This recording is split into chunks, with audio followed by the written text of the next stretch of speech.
Good evening, everybody. Thank you for tuning in to tonight's live stream.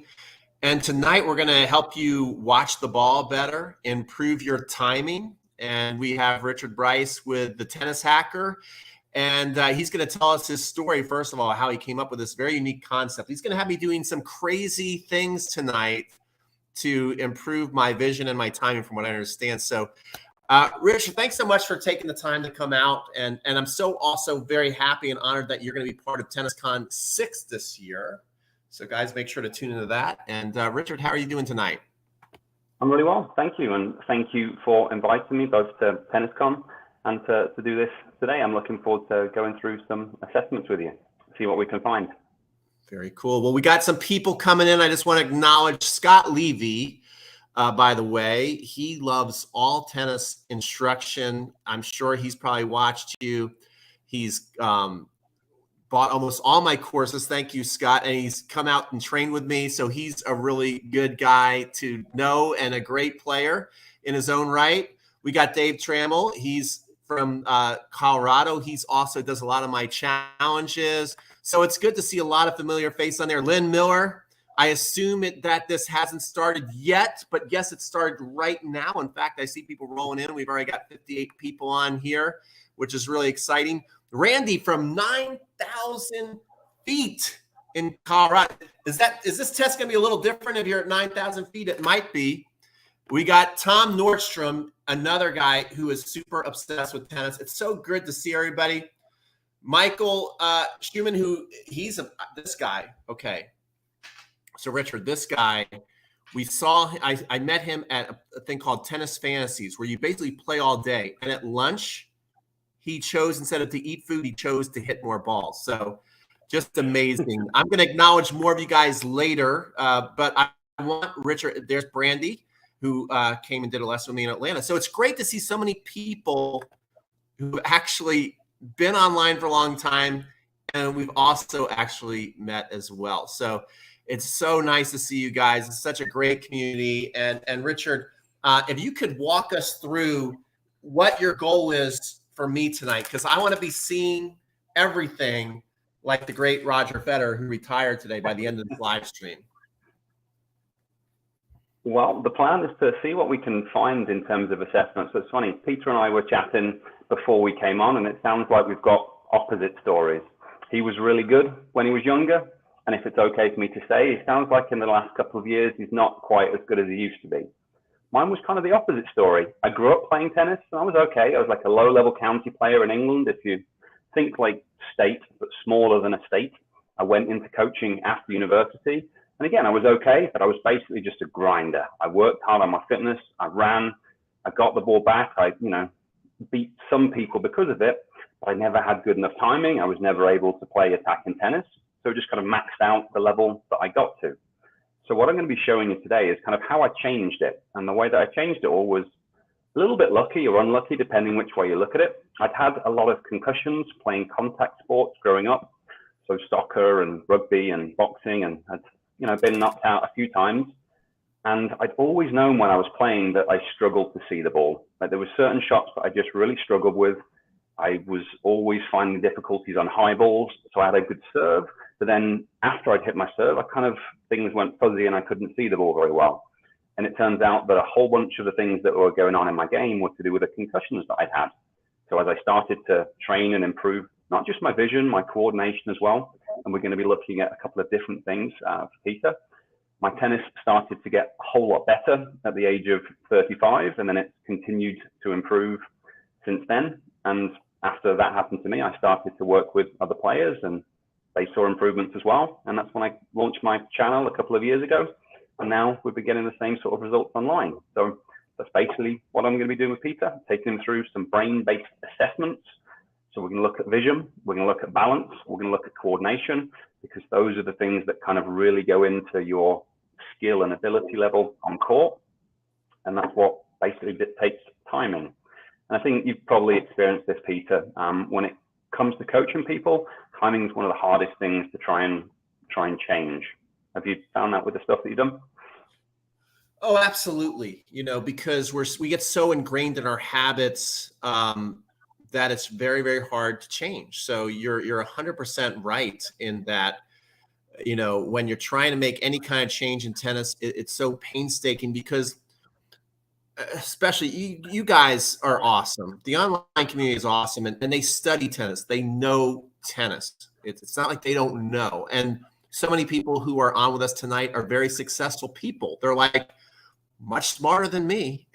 and yet, you know something, but that doesn't mean you can do something. So it's not like you're telling them, hey, do this. And they're like, I don't know what you're talking about. They know exactly what you're talking about, but their body knows something different and their eyes see something different, I guess, as well. I imagine that's what you're going to be showing us.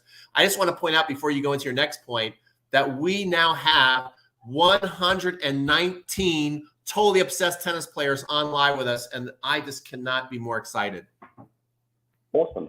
Me too. And obviously for people, feel free to do these assessments as well, because we're going to go through vision assessments, balance assessments, and coordination assessments. And this is basically how you figure out why you can't do the things that you do on court. We all know that we're meant to meet the ball out in front. I knew that as a coach, but for 25 years, I couldn't make it happen. And what I found out was that there was issues with my visual system, and that's why I couldn't meet the ball out in front. I didn't change my level of knowledge. I just resolved the underlying issues, and then suddenly it started to work. So hopefully some of you guys will see the same thing. And I'm interested to see what we can find with Peter. Okay, I am the guinea pig. I'm a little afraid because it's a brain-based assessment. So that scares me a little bit, but let's do it. I'm ready. I went out and got what you told me to get. Are we going to start with this, or are we going to start with something else? We're going to start with the Pentacle Push-Up because it's going to be the easiest one for people to see on the camera. Yes. So the way that you're going to do this, you're going to start by holding it at arm's length. You're going to be looking at the tip of the pen. You're going to slowly bring it in towards you, and you're going to try and take the tip of the pen right in between your eyes. So you're going to go basically to the bridge of your nose. And what should happen is both of your eyes should come in together. So hopefully you can see that on me. My eyes are both looking at the target, and you can stay there. This is a skill called convergence, which is just really important for tracking the ball as it comes towards you. But it tells us about a part of the brain that's important for spatial awareness, visual spatial awareness, and the timing of movements. So one assessment tells us a lot. So okay. See how you get on with it. I'm interested in this. Hey, everybody grab a pen, do this yourself, and maybe you film yourself and send it to me by email, because I would love this as it'd be funny. But yes, go ahead. What were you going to say?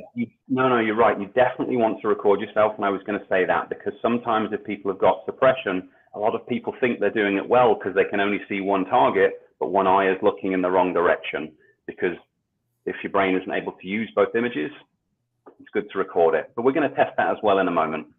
Okay. Well, I'm impressed how you did get completely cross-eyed. I don't think, because I've always tried to do, everybody tries to do cross-eyed, especially when you're a kid at some point. I don't think I ever really could do it. I'm going to try and do it right now. I'm going to go. Yeah. Is this a good visual? Do I have a good visual on me? Yeah, it looks okay so far. I'm going to lean in and get closer than I need to watch. All right, ready? Here we go. So I'm going to bring it in. Yeah, no, keep watching it.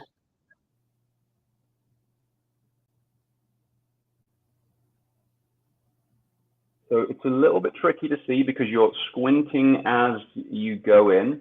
So try and relax your eyes. I get lower? That's hard. That's hard. All right, let me get down here. Like more because you were closing your eyes. What's that? That's more because you were closing. Yeah, you were trying to close your eyes to get a bit of assistance from some of the other muscles. So just see if you can stay more relaxed.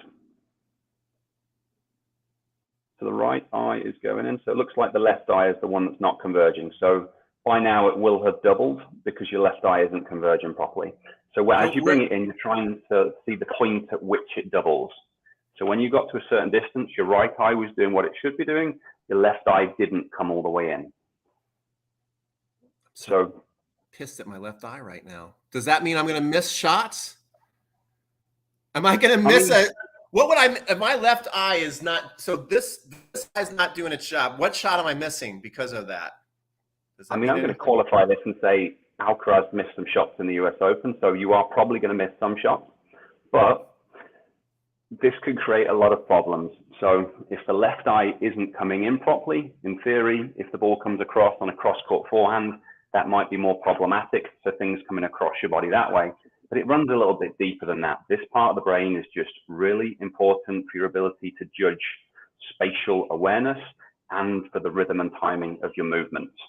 So one vision assessment tells us quite a lot about what's going underneath. Should you wear your glasses? You can try with both. So just make sure when you do these that you don't cause yourself any eye strain or anything like that. So if you feel more comfortable, do it with the glasses on, but I would try both. Okay, here's another one. Guys, let us know, like Brandy says, it's not working or you guys are frozen. Is it just me? So let us know we were freezing. I felt like the stream was going good on our end. Sometimes it could be an internet connection on your end. Okay, so after the first assessment, my left eye didn't, my right eye was good. My left eye was a little wonky. We'll say less than optimal rather than a little wonky. Yeah. Well, I like to kind of, I don't know. I like to make fun of myself, and it seems like other people like to make fun of me too. It seems like every good relationship I'm in, I'm always the brunt of all the jokes. Maybe it's a defense mechanism. I don't know. All right. Okay, cool. That was pretty fun. What's next? So next, now we're going to whip out the Brock string. So I asked Peter to grab one of these things. It's a string with some beads on it. The fancy name is a Brock string. We're going to use this to assess eye alignment and something called visual suppression. So both of our eyes are camera lenses. The idea is that they both point at the same target. They both point at the ball. And by comparing those images and blending them together, this is how your brain is able to judge distance and depth. Well, what can happen for some people is the brain isn't able to use one of the images efficiently, so you can get what's called visual suppression, which really messes up your timing. So in an ideal world, we test at different distances, but just so you can see it on camera, we'll just test at one distance. So you're basically going to have it in close. You're going to wrap one end over your finger like that. You're going to put it to your nose, and then you're going to have the bead out in front. You're going to be looking at the center of the bead, and what you should see are two strings going directly into the center of the bead, because we've got both eyes pointing at the bead. Okay. So if you hold it like that and look at it, two strings should be going in. Yeah. And what that looks about right. So as you look at that bead, do you see two strings going into the center, or are they crossing before, or are they crossing after the center of the bead? So this tells us about eye alignment. Okay, I'm starting to see the two beads. Yes. So that's kind of interesting. It's like, it's not always, is it wrong if sometimes I just see the one string? But it's like the more I look at it, I start to see the second string. So what you're describing there is visual suppression. You should look at it, two strings should be crystal clear and both the same level of brightness. So what you're describing is that your brain is trying to figure out which eye to use. So as you continue. Yeah. As you look at it, which one is the one that's less bright? Is it the string on the left or is it the string on the right? It's a string on the left. And so here's what I saw. At first, and maybe it's because we're also doing the live stream and I can see us too. So that might be messing with it a little bit. But at first I saw one string and I didn't really notice anything. Then all of a sudden it looked like two strings going like this. Then I kind of saw one string and then it went out like that. Am I crazy? Is this normal stuff, or have you ever heard anybody say all this? I mean, to use your words, this is a bit wonky. So this is the stuff we're looking for though. This is telling us that you've got an element of visual suppression because both strings should be the same level of brightness. So okay, now I see two strings. The left string's definitely not bright. It's a little faded. So the faded string, the left side is actually coming from your right eye just because of the way that your brain processes images.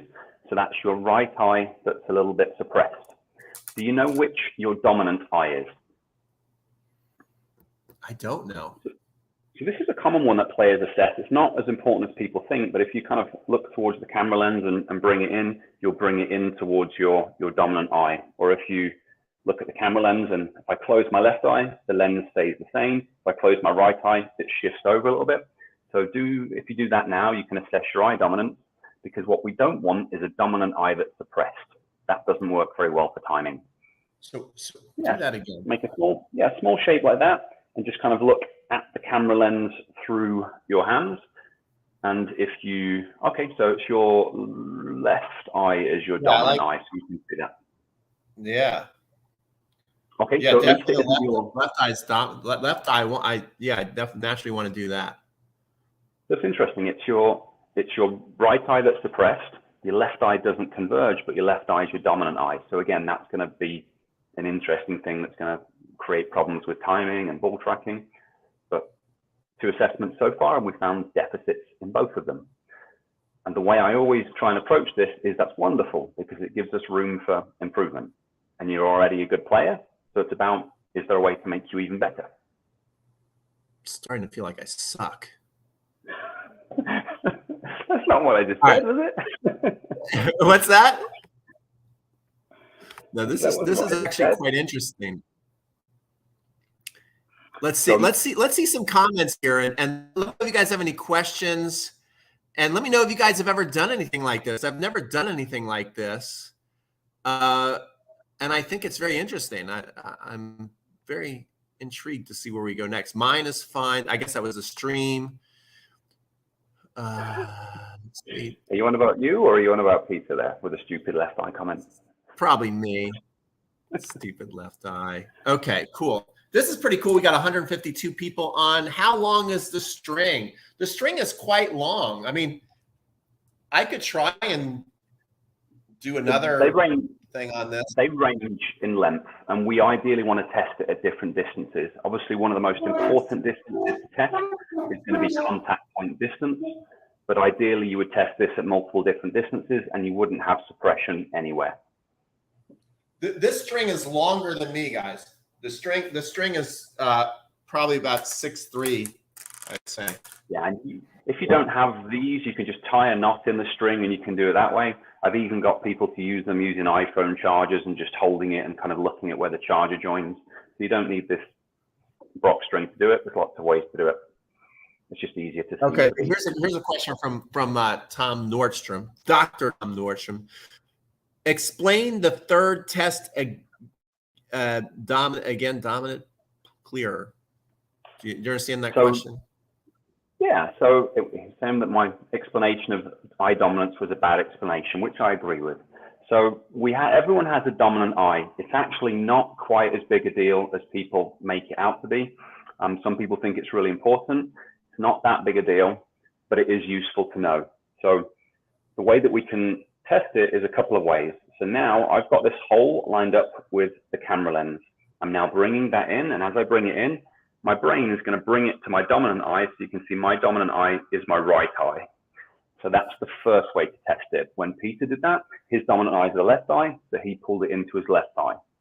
The other way to do it is to look at something in the distance, and as you're looking at it, alternate closing one of your eyes. So if I close my left eye now, I can still see the camera lens. If I close my right eye, it now shifts over and I can't see the camera lens because my brain is gaining most of its vision from the right eye. So there's 2 different ways to assess it. Cool. One of our friends of the channel, 17-time Grand Slam champion Gigi Fernandez, I guess told June that she recommended that she has contact lenses both for distance because I have one near and one far. Do you have any thoughts on that? I am always very careful with what I say to people around subjects that get dealt with doctors, but I strongly agree with Gigi. Having 2 different lenses can be really challenging in terms of judging distance and depth on tennis courts, and it could just be very challenging in general. All right, cool. I want to find some more. I think we've got a good amount of comments, so I definitely don't want to ignore them. Peter asked her, how come that went out off the screen? He said, where'd it go? I'd say I'm definitely left eye dominant. She uses the tennis ball with a number of different sides. That's kind of interesting. Explain the third. We've already gone through that. If the image doesn't move, is that your dominant eye? Does that make sense? Yeah, that is correct. But what I want to clarify is, honestly, don't worry about it too much. I wanted to see on Peter just as a point of interest to kind of give things context. But in terms of the things that happen on court, eye dominance is the least of your concerns because you cannot change it. We all have an eye dominance. Federer's got one, Nadal's got one, Djokovic has got one. All these amazing players with amazing ability on tennis courts, they've all got a dominant eye. The other assessments that I'm doing with Peter, these are the things that relate to the issues that you're having, and these are the things that you can change. So that convergence issue, that will affect timing. The suppression issue, Cool. that will affect timing. His eye dominance will not affect his timing whatsoever. So I just want to clarify that. All right, now here's a good question. You might have some more assessments for me, which is cool. I like it. But this is a great question from Scott Levy, who is a very, very smart guy. He said, so what do I do when I find out these issues? Is that too early to ask that in your presentation? No, not at all. The cool thing about neurology and the way it works is if you find something that you can't do, you practice it to try and resolve the issue.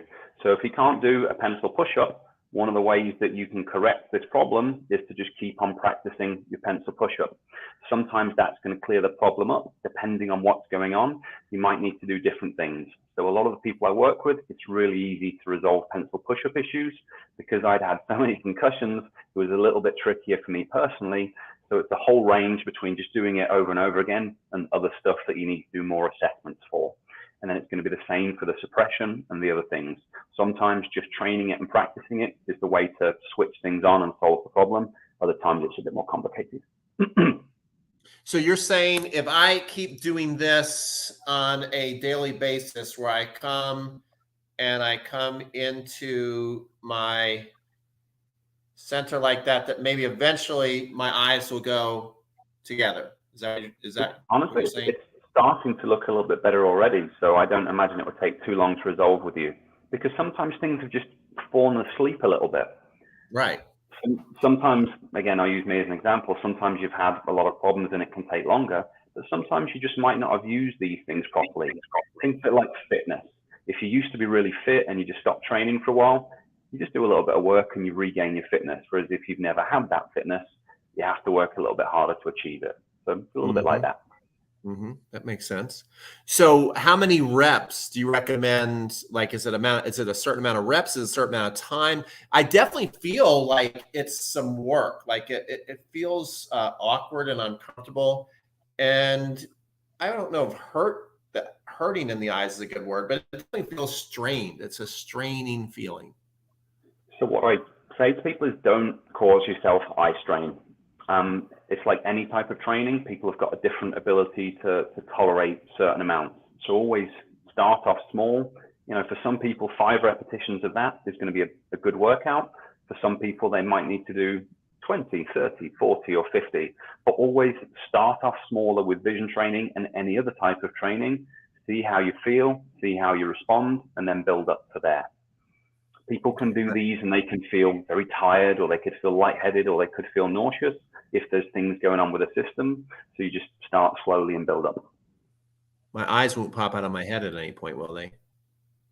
It would make for amazing YouTube if that happened.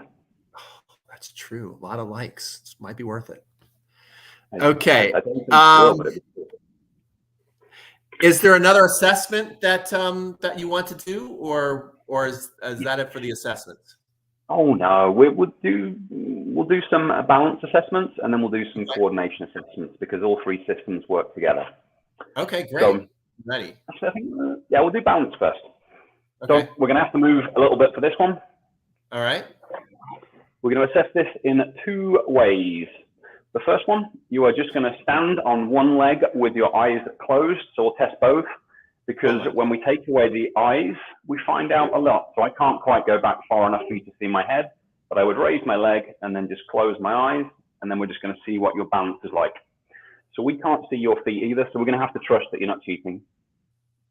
How about this? No, I'm cheating. Okay. So I close my eyes, I lift one leg up, and I see how long I can just stand there like that, right? Yeah, and we'll just see how stable it is. Is it really stable? Or no, not very stable. Okay, there we go. A little better. I feel like I'm going off that way. You are definitely falling to the left. And let's test the other leg and see, is it the same or is it different? Wow, that's amazing. Okay, I feel like I'm getting it. So the more I do this, the better I'm getting. I've been drinking a lot before this, guys, so that's why. No, I'm just kidding. All right, here we go. Let me go other leg. Okay. Okay. Oh, now I went off to the right. All right, there you go. So what's your assessment there? So this one's fairly self-explanatory. I mean, it just means that your balance without your visual system isn't as good. So this is either the information coming back from your joints, or it's the balance system that lives in the inner ear. But in terms of tennis, balance is going to be one of the most important things, because this system helps you to keep your eyes looking at the ball as your head moves, but we'll test that in a second. Balance can be a bit of a problem if people get back pain and neck pain and calf issues and hamstring tightness and stuff like that. So this system is going to be really important for a lot of things. But in terms of timing, we're just thinking any problems that we find within any of these systems are going to be causing you issues with timing. Okay, good stuff. Here's a great question. Would you recommend doing the pencil thing to warm up your eyes right before playing, or no? A lot of the time, yes, unless you react badly to it. So some people do it and they'll feel really tired, in which case it'd be a terrible idea for them to do it. But if you do it and you feel better, it can be a really good thing to do. And you can actually do some cool little tests. So you can get apps for your phone, like you can just get a little where's my camera? How do I get that fit? Get little tests that you can just get a free app on your phone. You can look at it, see how small a letter you can read. You can test the drill. And if you can see more clearly afterwards, then that's going to be a really good one for you to do before you play, for sure. Mm-hmm. This is a beautiful comment. I've seen Pete do yoga at the camp in Atlanta and confirm he is terrible at stability and balance. Thank you. Thank you so much. I'm going to come to his defense. So I've seen him hit forehands, and he's got a nice forehand. Oh, thank you. Thank you. Yeah, I mean, the funny thing is that I've often wondered about myself is I've always considered myself a good athlete, but when it comes to athletic skills, I'm terrible at them. So like if it's shooting a basketball, I would say I'm above average. I was definitely an above average tennis player. If it's throwing, if it's catching, above average. Running, not so bad, especially in my younger days. But when it came to doing things like we just did, when it comes to stretching, I've never been good at it. I often wonder, like, how was I a decent athlete if I can't do the most basic stuff? It's really weird to me, but that maybe is another broadcast. Yeah, athletes are the best compensators. You were obviously good. The question is, if you could have improved some of these other things, how much better would you have been? Because the reality is, they're the guys and girls that we see playing tennis on TV. They're amazing at all of it. They are. I mean, watching a lot of their, a lot of the athletes, which I think is such a thing. They will post their workouts on Instagram and all that stuff, and the amount of balance and body control and strength. Like I'm thinking of Maria Sakkari. I mean, it's just amazing what great athletes these tennis players are. And so pretty cool. That is a good question that someone has just asked, though. Is there a relationship between the right hand or left hand dominance and balance on the right and left leg? There could be in theory, but if someone struggles to balance on one leg compared to the other, we're thinking about certain parts of the brain. The quick version is the brain controls absolutely everything that you do. And in order to be balanced, there are certain things that have to happen. So if you can't balance on one side, it points us towards certain parts of the brain that aren't working as optimally as they could be doing. So it's not necessarily related to hand dominance. It's more related to stuff upstairs. Good stuff. Okay, let's go on. Do we have another assessment for me to make me look like a fool some more? If we haven't already proven? Yeah, we're going to do some more balance assessments. So this time, we're going to test the reflex that allows you to keep your eyes looking at the ball as your head moves. So again, you're going to stand on one leg, but you're going to raise your thumb in front of you. So I'll stand on one leg, and then you're going to turn your head while looking at your thumb. So are you able to turn your head left and right while looking at your thumb and standing on one leg? So you are not turning it, but turn it to the right as well. Stop cheating. I would hate to see your line called. It's unbelievable. What are you saying? What are you talking about? What was I doing wrong? I wasn't going enough. Try and go right and left as well. Okay. All right. I'm going right and left. Man, this is hard. And keep the other leg off the floor. It is off the floor. It's just not off the floor that long. I'm doing it now. I'm doing it. I see that. It's pretty good. Okay. All right. Okay. So give me a grade on that, Coach. I want a grade. Give me a grade. I don't care if it's an F. Just I want to know a grade. You were the best person that I have assessed at that since 5 p.m. PST or 8 p.m. EST. Oh my gosh. That's not good. That's bad. No, that was pretty good. So if we compare that to your, and everything's relative, if we compare that to every other assessment we've done, that was better than the other ones you've done. So with your eyes closed, your balance was much worse. With that one, which can be really hard for a lot of people, it was a little bit better. So on a relative sense, pretty good. Let's do the same thing. You guys better be doing this at home while I'm doing all this stuff. Yeah. What's that? They do the same thing, but going up and down because you want to test different parts of the balance system. And I got to keep looking at the thumb like that? Yep. We're testing a few things here, but one of the big ones is, can you keep your eyes looking at a target as your head moves? Because it's one of the foundational skills you need to track the ball. So here's the thing too. We'll see. I did this leg last. See, this leg is not so bad. You see that? I'm going up and down. Okay, but now I think I'm really terrible on my left side. Watch this. I have trouble getting even started. Okay, that's, I guess, getting better. But I feel much more unstable on my left side. Cool. And that's what it looked like when you had your eyes closed as well. So again, in terms of the actual test that you've just done, that was pretty reasonable. And compare that to the stuff before.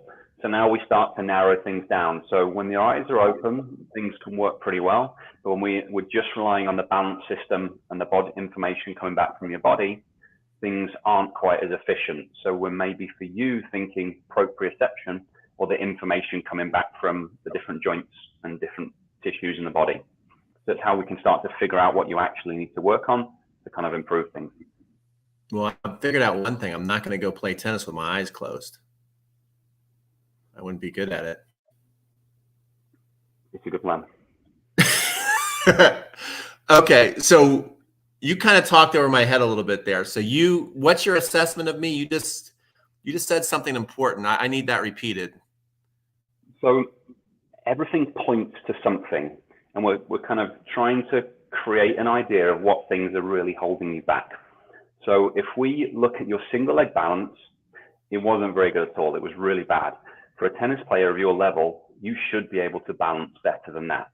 But then when you had your eyes open, and those are quite hard tests, a lot of people really struggle with that, you did a pretty good job.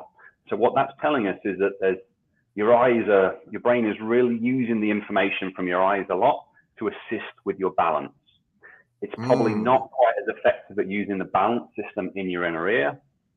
We've got these funny little things that look like this that live in our inner ear. So we've got 3 different canals. So this is how our brain knows what we're doing when we move our head in different directions. So it tells us that your brain isn't quite so good at using that, and the information coming maybe from your ankle joints and your knee joints and from your hip joints and from your spine, because it uses those things to keep you balanced when you've got your eyes closed. So as you do the assessments, it starts to give us ideas of what you need to target with training to improve more quickly. Okay, so that's really interesting. So do you have any specific exercises you would have me personally start doing based off what you've seen? Yeah, starting to form up a plan, but let's do the other assessments, because then that will give us the rest of the information, because we need the information from all 3 systems. I'm really enjoying this. This is fun. This is very interesting. This is a great presentation, by the way. This is really good. Cool. I'm glad you're enjoying it. I was looking forward to going through it with you. We're going to do one more like that because there's a different, and this skill is really important because this is moving your eyes and your head at the same speed, which is obviously what you do to watch the ball onto contact. So we're going to do the same assessment that we've just done, but looking at your thumb at the same time. So you'll be standing on one leg and you're going to turn your head and move the thumb, hopefully at the same speed. And we could do one direction at a time. So maybe we'll just go to the left and then back to the middle. And then we'll kind of go up and back to the middle. So we can start to figure out if there's problems with any directions. Because if you find that when you look up and right, you start to lose your balance, that's going to mean it's a little bit more tricky for hitting overheads and high volleys and things. So standing on one leg, hand or thumb and eyes at the same time. Oh my gosh. I take everything back I said about you. I'm not going to like this. And I think this presentation is stupid. Okay. Here we go. This already I can tell guys it's going to be super embarrassing. All right. All right. So I go here and I get on one leg and I go out this way and then I come back. Yeah. I went this way and come back out. And then you even went like this. What? Well, that's crazy. Okay. But that was actually pretty good. So let's test. Going to the right, you're pretty good. Now test the left leg, going to the left, and see what happens there. Because that was pretty good.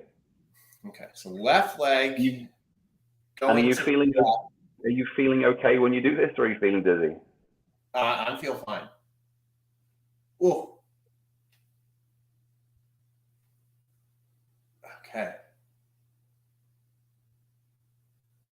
Okay. I'm feeling actually better as I do this too. I'm feeling like I'm getting more balance as I practice this. And we're training your balance system, but they were both pretty good. So let's test going upwards now. So head up and thumb up at the same time. So test that on your right leg, test on the left leg. Okay. And does it matter what arm I use? Can I use either one, or does it matter? It doesn't matter so much, not so important. Okay. So your head isn't moving up very much. So that gives us some information. Try and lift that chin when you do it.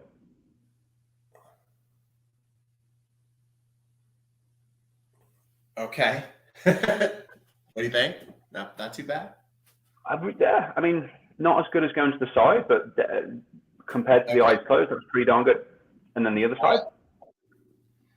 Right, other side. I'm going to do, so now left leg. Yeah, left you can do up. Yeah. Is a problem. Left leg's bad. Wow. Okay, let me try it. The other thing that we're seeing is your head doesn't like looking upwards. Like it's not really moving anywhere. Left leg is tough for me. Yeah. So left leg generally worse. As long as that you don't need your left leg in tennis, you'll be completely fine. It's no problem.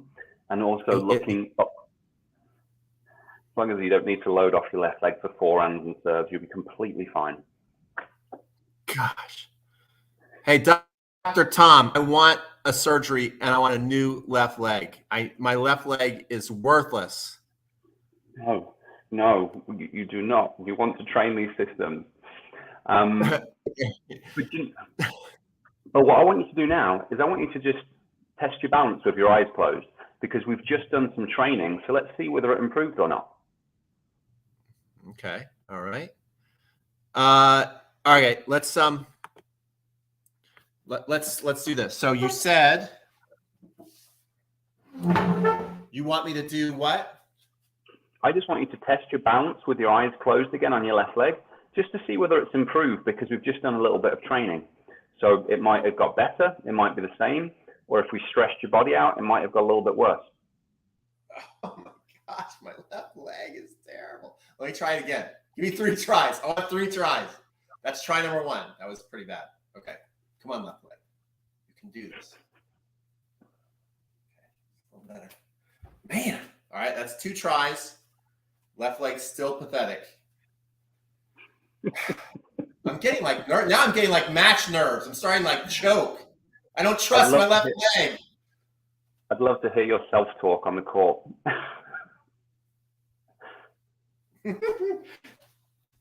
I want a racket. I want to smash a racket right now. Okay. Left leg's terrible. Okay, let's see here. I'm sure Tom has got some good things. Sorry, DT it's a very good session. Balance test closed. Is there a 3-second? What is that? No, there's not necessarily a standardized way to do these tests in these formats. So I tend to work on them in progressions. So to give you the progressions of kind of what we've just done there, I would, for the single leg balance, I generally just use 30 seconds. If someone can balance well for 30 seconds, we're good with that. But then in terms of the head moving, if I'm looking at a target, moving my head, often I'll just get people to hold for 5 seconds in that position, and we'll do 8 different directions. So we'll test left, right, up, down, and then the diagonals on each leg. Can they hold it for 5 seconds? So that'll be my first screen. So we can start to find out about parts of the balance system, test on the left leg, test on the right leg, and then we can make things progressively more challenging, which is what we went straight in for Peter. And we can start turning the head left and right and kind of doing it for a certain number of reps. So first think static hold, then think reps, and then you can start to increase the speed. But then for each person, you're thinking, okay, if you start and you can achieve this level right now, if we can get you just up a little bit higher, it's going to be very beneficial in terms of performance on court. So hopefully that answered your question, made sense. Absolutely. That was great. That was great. Very good stuff. I mean, this is super interesting. I'm so happy you came on.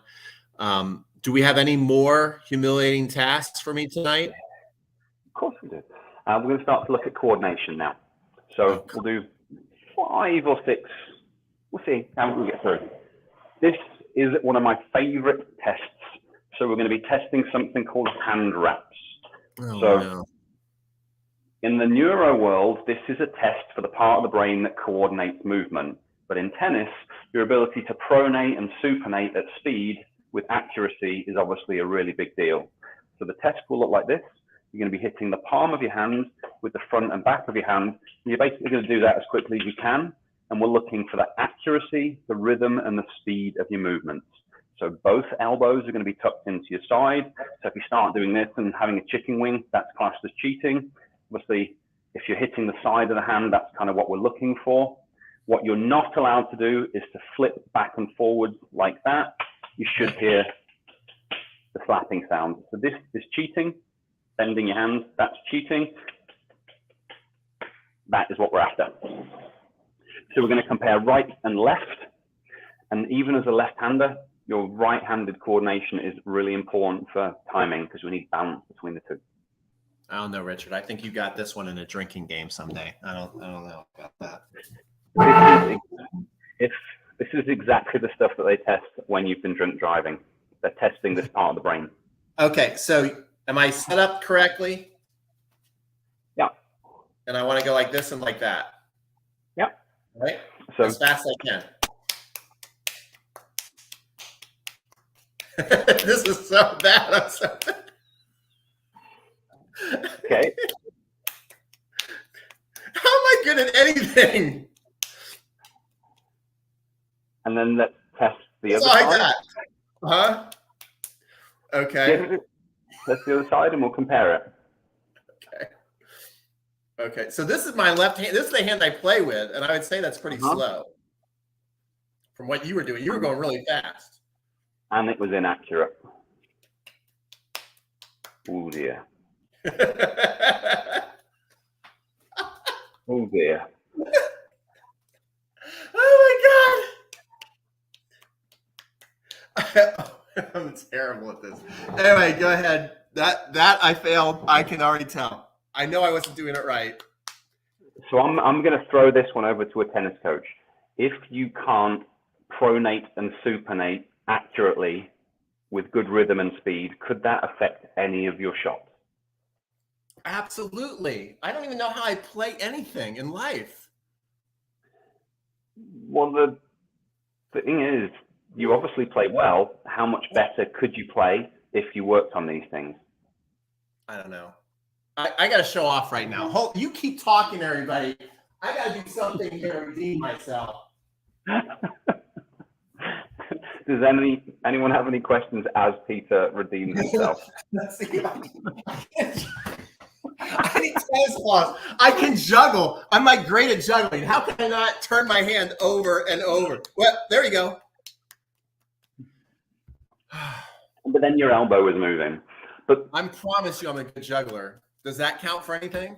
Keep that elbow still. You just dropped that shoe.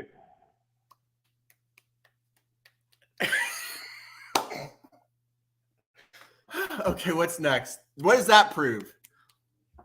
The English version or the non-English version? So that's a test for your cerebellum, which is the part of the brain that coordinates accuracy, balance, and a few other things. So if we want to look at it from a neuro level, the part of the brain that coordinates movement isn't working as well as it should do or could do, so you could be better. But from a tennis perspective, pronation and supination, it proves a lot. You know, I hope there's no police watching this tonight. I have a feeling I'm going to have my driver's license taken away after this. Okay, we're going to test the same thing, but we'll go for shoulders. So similar thing, you're just going to rotate your arms like that. So the elbows are going to be straight, your arms are going to be in front, my fingers and thumb are together, and we're just going to start, does one of the hands start flippering or something like that? So I'm trying to rotate the whole of my arms, and we're basically looking for the same thing.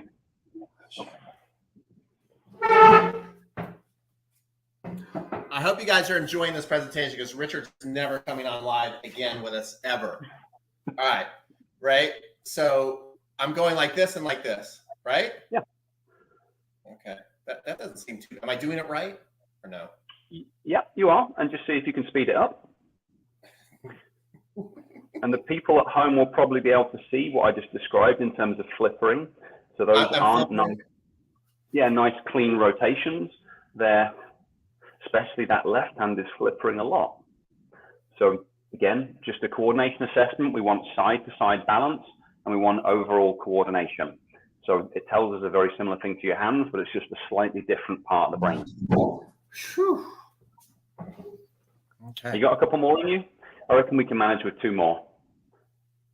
Oh yeah, I love it. Let's first of all see. Let's put some comments though, because I'm sure there's got to be some people just enjoying the heck out of me myself. Let's see here. Can fast? How about this? What does this say? Can a fast versus slow twitch muscle ratios affect balance? When you say affect the balance, do you mean the balance between coordination side to side or your actual balance? Either way, I would say no, that won't be the problem. Mm-hmm. But depends. Okay, let's see what else. Balance seems to be a bit better. Is this? Oh, good question. Because, I would say for me, probably not age related. I probably at no time in my life would be good at any of this stuff. I know that this is stuff I've always not been good at. So is this age related? So when you get older, stuff goes wrong for people. People deteriorate at different rates. The question is, if you were training things efficiently, would they deteriorate in the same way? So yes, things are often going to decline with age, but what I can tell you for me is at the age of 34, before I learned about the brain, I really sucked at all of these things. And now that I'm 41, I can do most of them really well because I've trained them. So was it age or was it disuse and blows to the head that caused the problem? And I've also seen people in their 70s and 80s make massive improvements in these things by working on them. So age does have an impact, but we can train and improve things at any age. It would be interesting to see a high-level player around 40 do these as tests as a way to comparison to Pete.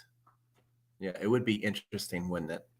Okay, let's see. I mean, I've done these assessments with different levels of players, and it's it's very evident, especially with the body control stuff.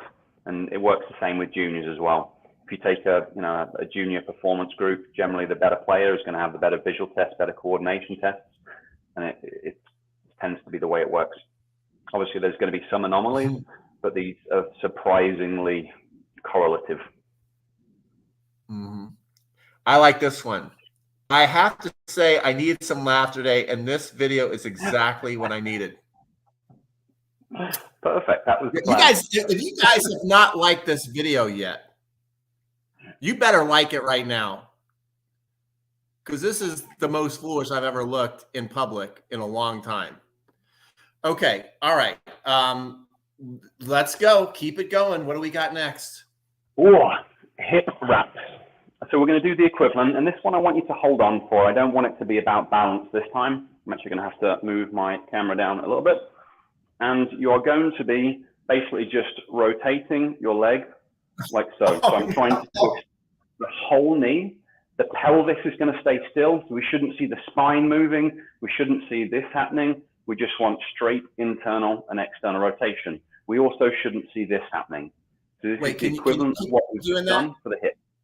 Twist, twist, twist. And you can see how fast and how smoothly and accurately you can do it. You got to do that one more time, but you can't talk into doing it. Just one more time, because I won't be able to do it the way you're doing. Right, here we go, guys. Everybody at one time. Go ahead. Ready, go. I'm just going slowly. Go quickly like you were before.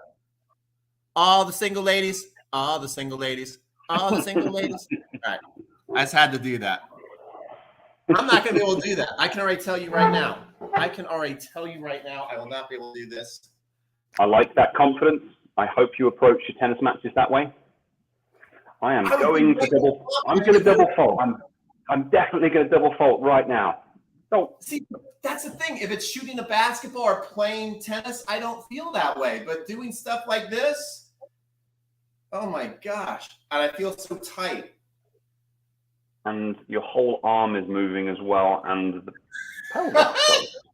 I'm so bad at this stuff. It's amazing. All right, I feel complete. See, this is awful. And let's compare that to the other side. Do we have to? Yeah, we do. And you know what? I feel so tight right here because I've got a bad hip. I've got a slight tear in my meniscus in my knee. But you know what? Even if I was completely healthy, I would still do this at 16 years old. So this is about timing. This isn't about injury. So I don't want to bore people to death. But pain doesn't work the way that most people think it does. Pain is a protective mechanism created by your brain in response to perceived threat. So if your brain can't coordinate movements at your hip, that can be a cause of pain. The research is really clear on this one. You can have a labral tear and zero pain. You can have a labral tear and lots of pain. You can have no labral tear and lots of pain.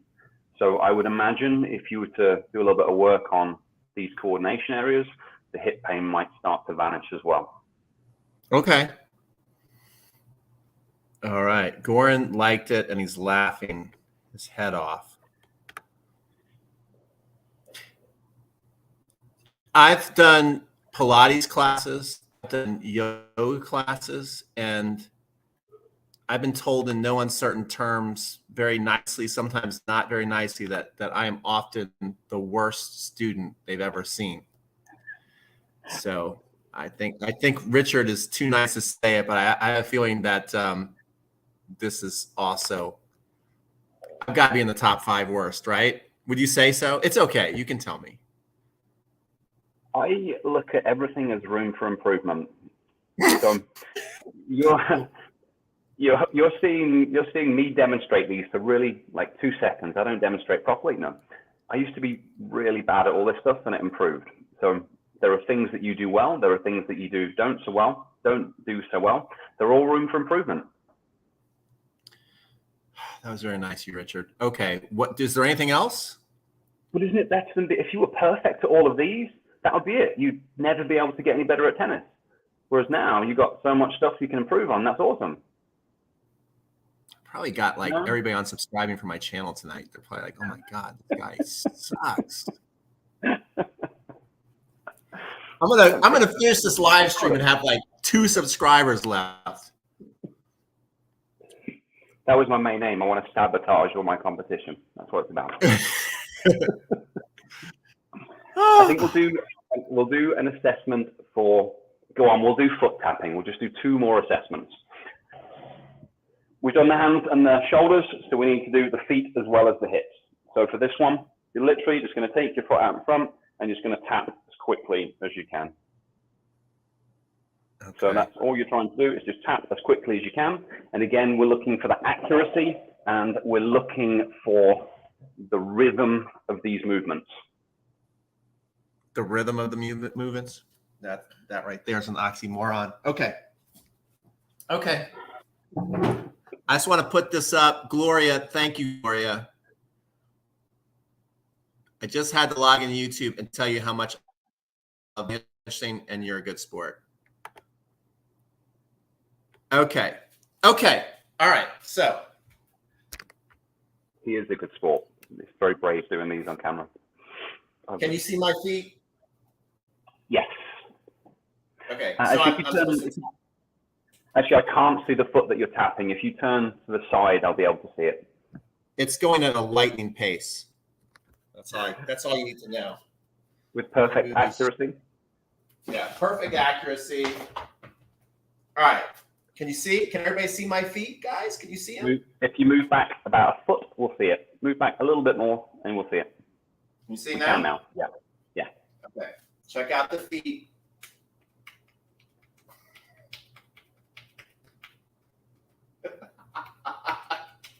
Yeah. I was doing better before my foot got on camera. No, and the other foot. You can't just do one foot. But compared to your hips, that was really good. Okay, that's true. Okay, other foot.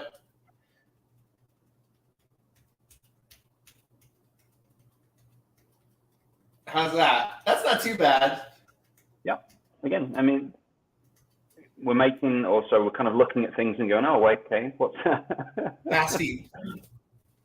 That's perfect.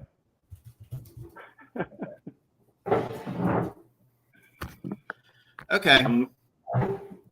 But I'm looking at that going, okay, so that's, the hips were much more of a concern for me.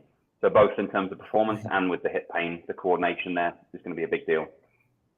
And then if we're thinking about the balance that we saw earlier, now we're starting to go, okay, so coordination, this is going to be probably a big part of the balance thing that's going on. Seems to me that Peter showed. Okay, cool. Any more? I think we'll do one more because I know you'll enjoy this one. So okay, there's lots of different ways that we can assess the spine, but this one's normally a pretty good screen because it's an unusual movement. So you're going to give yourself a small target to hit, and you're basically just going to try and glide from side to side. I'm actually not doing a very good job at that. Ooh. Ooh. I'm reversed around on the camera. I'm not going to look at the camera. I'm just going to do it. What are you doing? Trying to glide my head from side to side, but as you can see, I didn't do an amazing job. So can you do it worse than me? That'd be impressive. I'm sure I can.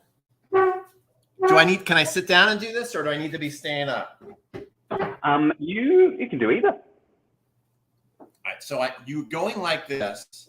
Give yourself a small target there. If you're out there, you'll never hit it. So you're trying to glide. I can't even begin to think how to do this. Give yourself so don't have your fingers far away. Have them really close to. Have them like a centimeter or half an inch away from your head. I don't know. I'm supposed to like glide my neck. Oh, do that again. Show me it again. I don't know what you're doing. I can't even. I can't do it. I don't know how you're doing that. What muscles are you using to do that? It's like the Egyptian. You know, I wish Yvonne was in here, my better half. She could. I can't even do it, Richard. I swear. I can't even begin to think how to glide. I can't. So that gives us a bit of information about your ability to control and coordinate your spine. So as long as you don't play a sport where it's important to have control over your neck, you'll be fine.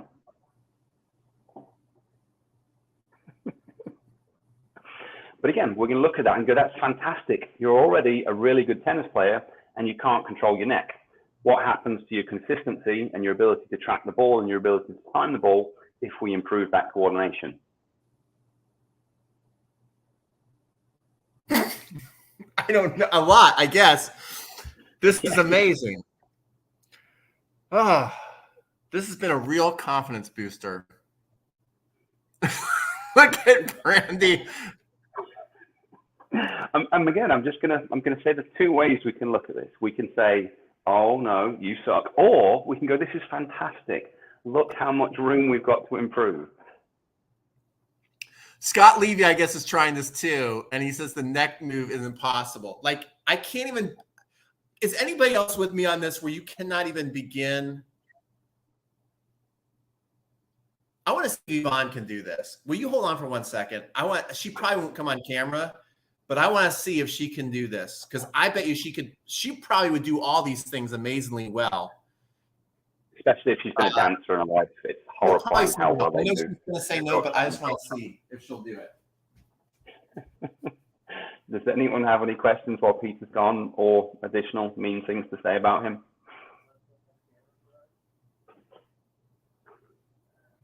The guy is moving his neck like side to side without moving. No questions coming in. In that case, while Peter's gone, I'll show you another coordination assessment that we can do. So this one's going to be for the pelvis. Another really important one is basically, can you make pelvic circles? So when you do this one, it's going to be a combination of a forwards and backwards tilt. Oh, it's filling in time till you arrive. You might as well join in now. What? First of all, Yvonne turned me down, which isn't on. That's pretty much the story of my life anyway. So anyway, go ahead. What do I? Pelvic circles. So pelvic circles, we're basically trying to create a circle with the pelvis, which would be a combination of a forwards and backwards pelvic tilt and a side to side glide. But you're trying to keep your upper body still.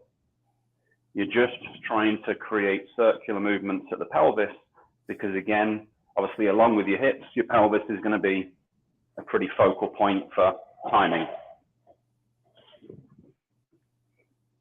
I see by that face you're excited to try this one. If you think I'm going to do that, you're out of your mind. Every man's got his limits, and you just hit mine. I'm not doing that one. Pete obviously never did a snake step in the hip hop days. Wow, this was really interesting. This is really interesting. This is very, very interesting. So as strange as some of those things seem, we've basically just done a bunch of assessments for different parts of the brain that control these things. So anything that you weren't able to do, it helps us narrow in on kind of what you need to target with your training. And what was interesting for you, that pencil push-up, there was a small deficit there, but it started to improve. If we compare that to some of this other stuff, some of this coordination is going to be way more important for you than correcting that visual thing. So I always talk about vision because it's so important for tennis, but it's not always the problem. Sometimes it's other stuff. I think I've discovered I have a lot of issues. We've discovered a lot of issues Pete has on this call. Guys, if you want to get more from the tennis hacker who's completely hacked my brain and my body tonight, I'm putting a link in chat. I don't know if you guys can see that, but if you can't, it's www.tennishacker.net/vision. Can you guys see that in the chat? Let me know if you can or you cannot. And this is just some of the cool stuff that we've got going on at TennisCon this year, which is incredible. So you want to make sure you get your free ticket night too, if you have done so, to where we're going to be doing lots of awesome stuff. We see that Richard's got a great presentation. We're going to see more of this stuff in his presentation for TennisCon.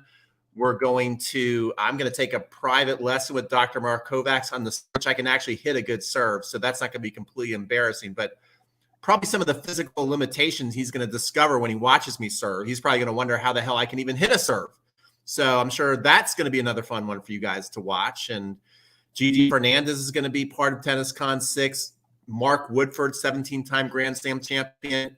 That's 34 Grand Slam champions so far is going to be part of Tennis Con 6. Tennis HQ, Karu, who hits with Naomi Osaka and a lot of pros and top corner in the world, who I'm definitely not going to go out and play him. So that would be even more embarrassing than tonight. Probably he's an amazing player. Speaking of amazing players, you got Alex and Simon from Top Tennis Train. They're part of Tennis Con 6. You've got Will Hamilton from Fuzzy Yellow Balls, Ian from Essential Tennis. The list just goes on and on. Former Top 100 ATP Pro Jeff Saldenstein, part of Tennis Con 6. And I'm sure each and every one of them would have done much better on this assessment than me. So make sure you get your free ticket to Tennis Con 6. I'm going to put in the link one more time. And can you just summarize what we've been through tonight? Yeah, and we've done a bunch of brain-based assessments to look at vision, look at balance, look at coordination. And these things basically combine together to make your skill level.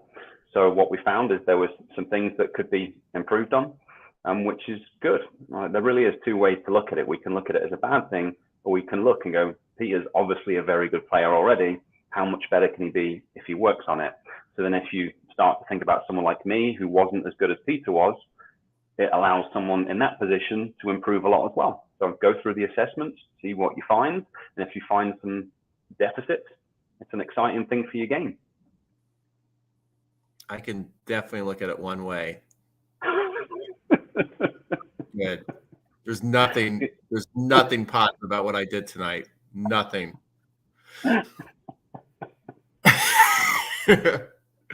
All right. Has Pete thought about taking up golf? Well, freaking golf is even harder than tennis. What are you talking about? I'll take up pickleball. I know I freaking dominate on a pickleball court. I can totally see how this stuff can affect your game. Very helpful. Thank you, says Richard. And the link that Peter put up was to a free vision program. So it's going to show you how to start training your visual system. So that's the link. Let me get that link in there one more time in case people missed it. This was awesome. I mean, seriously, this was a great presentation, and you're welcome back anytime. And I'll just, I think next time I'm going to get Yvonne to do the next one. I'm going to, I don't know what I'll have to do. Maybe like a free day of shopping. She can go shopping on me for a day, and she'll come on and do it, and you'll be impressed. Now, she sucks at tennis. I would kick her butt on a basketball court. I can throw 10 times further than her, but she would just destroy this assessment. I'm almost confident. You know what would be fun to do another time? All right. Is to do some things for your hip and see if we can make your hip feel better on one of these calls, because we've just done a bunch of assessments to figure out maybe what's going on. So that would be a cool thing to do as well. Okay, cool. This was fun, guys. This clearly shows that you can skip over the fundamentals. Okay. Is she a good? Yvonne is a great dancer. Yvonne is a great dancer. And much better looking than me, too. Okay. Well, unless you have anything else to add, I think this is about it for tonight. What do you think? No, it was a lot of fun. Thank you very much for inviting me. It was fun to take you through the assessment, and it was also a lot of entertainment for me as well. I'm sure it was. Okay, guys. What is this? Do you see what Scott Levy I saw him in Cincinnati, and we talked about me coming to train him in December, and now he says, until you can do them 100% perfect, he's not even going to take any more lessons with me. Oh my gosh. This is great for business. All right, guys. Thank you so much for watching. Richard, the tennis hacker, thank you so much for embarrassing me tonight. And make sure to go to his YouTube channel and subscribe. Make sure to go to my YouTube channel and unsubscribe. And we will see you guys in the next video. Thank you so much for joining us tonight, guys.